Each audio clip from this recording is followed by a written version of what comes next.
4 top 200 രൂപ, 4 top 200 രൂപ. വരൂ കമ്മലുകൾ. അപ്പം നമ്മൾ കോഴിക്കോട് ഇവിടെ മുട്ടായിത്തെരുവിലാണുള്ളത്. ഇവിടെ ഒരുപാട് കളക്ഷൻസ് ഉണ്ട്. കമ്മലാവട്ടെ, ഡ്രസ്സാവട്ടെ, ഒരുപാട് കളക്ഷൻസ് ഉണ്ട്. കമ്മൽ വാങ്ങി ഗിഫ്റ്റ് കൊടുക്കുന്നു. പിന്നെ ഇങ്ങനെ തേരാപ്പാറ നമുക്ക്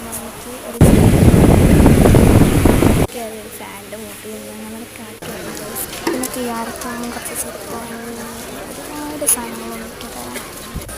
എല്ലാത്തിനും തീ പിടിച്ച വിലയാണ്. അതുകൊണ്ട് നമ്മൾ മമ്മിക്ക് ചെറുപ്പം തീയാർക്ക് പിടിച്ചെടുക്കും. പിന്നെ ഇങ്ങനെ കമ്മൽ മാത്രമേ അങ്ങനെയുള്ളൂ. അങ്ങനെ നമ്മൾ തേരാപ്പാറ നടന്ന് നമ്മുടെ റൂമിൽ പോവുകയാണ്. മിഠായിത്തെരുവിൽ വന്നിട്ടുള്ളവർ കമൻറ്റ് ചെയ്യുക. ഇത്രയുള്ള ഇന്നത്തെ വീഡിയോ. ബൈ.